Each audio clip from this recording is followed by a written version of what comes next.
And welcome everybody to the Burbank Blizzard Esports Arena here in usually sunny California. Not as much lately, but it's sunny today.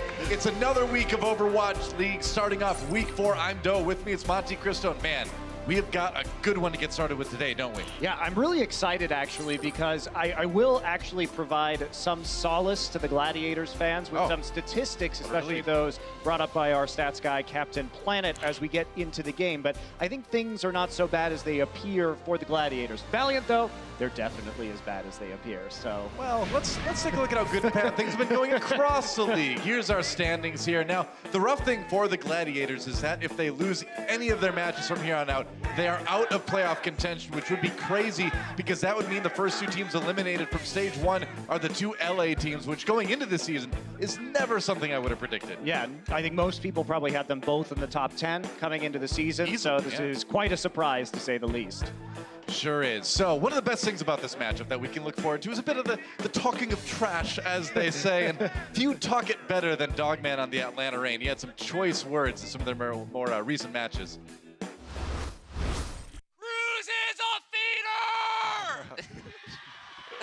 Oh my god. Crazy guy. Very crazy guy. What do you say? Cruz is a feeder. Yoiks. Yoiks. Well, yoiks indeed, I guess. Dogman kind of, having some words for his opponent on the other side. And to be fair, they handled Cruz really well in that match too, actually. Massa just took it to him. But on the flex support side of things, Dogman versus Shaz today. Shaz, of course, had a spectacular last year on Zenyatta. But, we'll see how he does against Dogman today. This is definitely going to be a matchup to watch. Yeah, and you take a look, and Dogman has less hero damage per 10 and less healing per 10. But look at those final blows. Dogman is positioning himself aggressively to get some of the pickoffs to start fights. And actually, ever since they introduced Dogman into the lineup, Atlanta Reign's overall teamfight win percentage is 54%, but it's actually 57% when Dogman plays. So his introduction has really done a lot for the Atlanta Reign and is bumping them up those teamfight win rate standings. It's great to see. We'll see if they can keep the momentum rolling today. Let's introduce some guys. With the way the weather has been in LA lately, I feel like this should be our LA team, but it's not. But give it up for them anyway. It's the Atlanta Reign. I know it's a different kind of rain, MonteCristo. Let me do it this way. All right. I'm letting you have it. It was a good job. I appreciated it. Here they come. This team, coming into the league, a lot of people weren't expecting too much from our expansion teams, but Atlanta and a couple others have certainly shown us that that is not going to be the case. These guys have had some great results, and they seem to only be getting better. Yeah, and a lot of eyes have been on Defran, obviously, as a very popular streamer in the league. And he's actually #2 in the league overall on Zarya when it comes to final blows per 10 minutes. So he's finishing off a lot of these kills. But a lot of the damage is actually coming from Popo and Erster, who are #1 on Reinhardt and #1 on Brigitte, respectively, in terms of damage per 10 minutes. So they're outputting a lot of the initial damage, and that's where Defran comes and mops up everybody in that team fight. Sure enough. Well, they're going to have a tough opponent for them. Let's hear it for the home team, the LA Gladiators.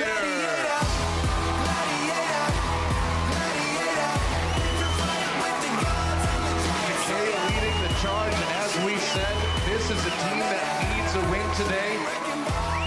And this is a team that, going into today, predicting these matches, you got to give Atlanta sort of the favor, but you could see Gladiators popping up, right?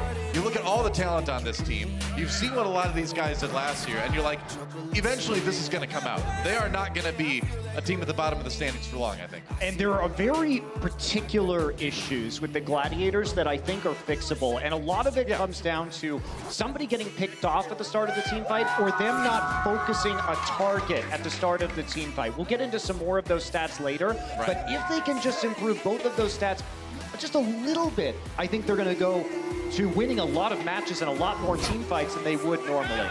I agree, yeah. And I mean, a lot of people talked about the coordination on this team. They've got that Korean front line and then the more English-speaking back line. And how do you make that work together? How do you make that mesh? And that can be kind of challenging. But the pieces are there, right? And like you mentioned, it's only going to take a little bit more to get it all to start to click.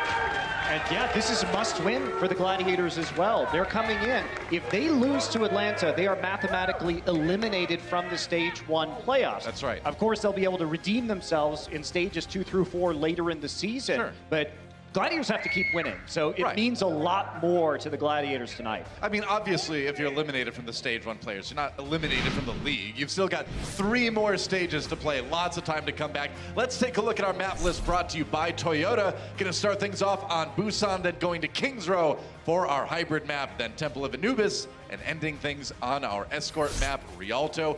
Possibility for a 5th map. I hope we get to see it. More maps between these 2 teams are going to be better, I think, but we're going to start things off on Busan with Control. Yeah, and we're coming in with the Atlanta Reign, not running end layer in their control, which they did last week, but it was on Achilios, so I was curious if they wanted to play more of a 3-tank, 3-support composition because that map is more favorable to it, whereas Busan typically rewards more DPS. They're not doing that. This is the starting lineup they think they have the best synergy with, and they're not going to be messing around with the let's say, multiple DPS players inside of this. Instead, Daco going to be playing on that Diva. Standard 3-3 for both teams. Reinhardt's taking a swing at each other right out of the gate. Dogman trying to find an option here, has to keep himself safe, but he has been getting some of those picks lately. Ooh, wow, that Reinhardt extremely low. Poco having to take a break while he gets some much needed healing. And oh, Dogman fell down, and that's not where you want to be as a Zen. You need to be in line of sight to put the orbs on people. Friend and enemy on. Poco does go down first. Roar gets a kill early on, and now Gladiators can charge in with the 6v5, and that should be a pretty easy cleanup for them and a pretty easy early take here on Mecha Base. Yeah, and that's a great sign for the Gladiators because they are the 2nd worst team in the Overwatch League behind only the Justice when it comes to getting the first elimination in that fight. But they're very average when it comes to finishing out a team fight win after that. It needs to be more of these first eliminations. They need to send themselves up the standing, and then they're going to be probably a mid to top table team. We'll see. Now it's all about the defense as Atlanta Reign try to come back in, retake the point here. Decay has that grab. A lot of low health members on Atlanta right now. Oh, that's a big shadow, though, coming out of the rain. They need to follow up. Looks like Shabs is going to pop the Transcendence to keep people up. Grabs on both sides right now. Daco self-destruct. Is it going to claim anything? They may not need it to, no, because Atlanta picking up the kills they need. And they are going to flip the point. And big difference, though. Big Goose didn't get his sound barrier until the very end of that fight. So an additional support ult from the Atlanta Reign allows them to outlast the competition on the LA Gladiators and get that first flip. It is interesting, too, that with them winning the first fight, that he was actually the 2nd Lucio to get that.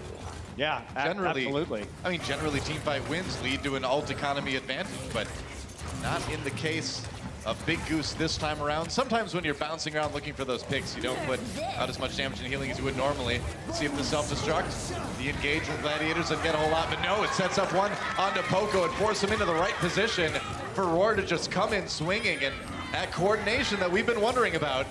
I feel like we are starting to see a little bit of that, at least in this first point. Yeah, great advance there by the Gladiators, too. They hold on to their rally on Hydration's Brigitte, and they know that they have the sound barrier advantage, and Atlanta used their support ults on the last fight. So go ahead, throw in the self-destruct to create space, follow it up with a charge in straight onto the tank line when you have that extra HP from the sound barrier overshield and turn it into a fight win.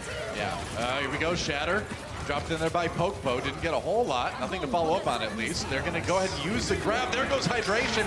Early kill brought to you by DeFran. A grab in response for Gladiators as they try to turn this one around. And maybe with that Earth Shadow, they'll do it. They'll take out Daco with the self-destruct. And Gladiators looks like they're gonna be able to keep holding this. Yeah, Gladiators looking strong. They're staying much closer together. You can see that they're really focusing on collecting as a 6-player unit in this map right now. And I think that's smart. Ball up, because that's been your primary issue, is one of your tanks flying off and dying alone. Focus on staying together and trust that your mechanics are gonna carry you through the fight. Well, they're certainly looking a little bit more tight on the coordination on side so far this week. Atlanta coming back in 95, 96% now for Gladiators. You got to retake it if you're Atlanta. They push Gladiators up the hill there. Massa on the point trying to flip it right now. They're going to jump in onto Popo, and without the support there, he's not going to be able to survive. Daco eats a grab. Decay giving up that ultimate, and that's going to still allow Atlanta to take that one back. You know, the funny thing, Daco in an interview last week said I only need to eat 1 meal a day because I dinner on grabs. So there you go, I have grabs for dinner. There's one right there. Chaz to kill Fran. Boyd caught though by Daco's self-destruct. So possibly with a 1-for-1, just back. Roar doesn't find anyone with that shatter, but Popo still falls anyway. And it looks like Atlanta can have a hard time holding on to this one. Gladiators, time ticking away, and they will claim point A. Very nice, much tighter play from the Gladiators than we've seen from them before in this season. It's looking like it might be on the up and up. We'll see if they can continue it out through the rest of the match. I mean, that's just one round, but that's exactly what we were hoping to see from the Gladiators. We said, you know, as soon as they're able to kind of put all these pieces together, they are going to be a force to be reckoned with. And there it is. Yeah, their problems were converting on that first kill, right? We talked about how they're second worst in the league at that, but middle of the pack once they get it when it comes to winning those team fights. So part of it is going to be focus firing a target, communicating between their Korean and non-Korean players on the target, and not having a tank fly off and die in the first part of the match. Well, they were doing a really good job of killing off Popo in a lot of those early fights too, and then being able to follow up on that. Got them the win on round 1. We'll see if they can continue that as we move on to Shrine here. Second point on Busan. Both teams positioning as we get started here. Atlanta Reign trying to claim the point first, getting on top of that, but Popo getting a little bit low. You got to keep Defran alive as well. Meanwhile, Decay dropped a bit low himself, had to back away. Gladiators are focusing Popo very hard right now, which I think is smart. He is the #1 damaging Reinhardt in the league. A lot of damage onto him again. As they try to fish him off, he's getting low. Popo has to back way off, and either way, you're getting the space you need to take the point. So even if you don't get the kill there, that's still going to be the point take by Gladiators. I think this is a really good plan by the Gladiators. Yep. Try and catch the Bren on the flank right now. Now Erster using that rally, try to give the team a little bit of extra armor to come back in with. There's a grab though. Decay has his as well. He drops it in. Roar goes down. The Reinhardt out of the way for Atlanta to charge forward here. And on the back of that transcendence from Dogman, maybe they can take it back. They're trying here. Going to be a bit of a delay, though, before they can actually get it. A lot of ults they have to go through. Both sound barriers have been dropped. Yeah, no kidding. Gladiators committing to that, trying to buy time until the Reinhardt can return, but now they lose their Lucio. Big Goose does go down. Roar is back, though. So they bought enough time, yeah, and Lucio being down isn't the worst thing ever. Oh, no, it's a catch onto Daco's back from Boyd, self-destruct. He's got to try to get it back, and that's going to be Gladiators cleaning up this fight. Decay low, though, and Shaz dragging out. It's going to be the Gladiators managing to hold on to it. Ooh, that's big, too. Decay manages to survive, gets a healing orb right at the end there, so he's going to have a little bit of charge heading into this next engagement, and he worked his way back up to another Graviton Surge, so Gladiators manages to hold on long enough with Shaz absolutely fragging out. Oh, yeah, I mean, that was a close one, but the crucial part is that Big Goose got his sound barrier off just in time, and that extra shielding kept them up in time for Roar to come back, and that was a big part of the fight. Now Decay still has that grab ready to go. See if he uses it. It's going to be another rally from Atlanta Reign as they try to get in. A lot of health members ready. Poco nearly down. There he goes. And Gladiators again get that early Reinhardt kill, and it's all elementary from here, man. It's just cleanup. Looking like the janitors of Busan right now. That they are. Daco going to be left here for a stagger after that. Gladiators throw a lot into that engagement. They're not going to have a support ult for this last fight, but Atlanta Reign's going to be able to maybe not get all their members back to the point in time. Wow, just bursting through that ancient wooden window to try to pressure Poco again. And they're going to go ahead and take the map. Gladiators taking Busan in style, a decisive 2-0. See, Popo didn't expect him to come through that window because no one would destroy priceless treasures like that. The Gladiators would apparently. There you go. Quick break, and when we come back, we'll see if Reign can tie it up. The Overwatch League is powered by Intel. Game, record, stream without compromise on Intel Core i7. And by Omen by HP, the official PC and display of the Overwatch League.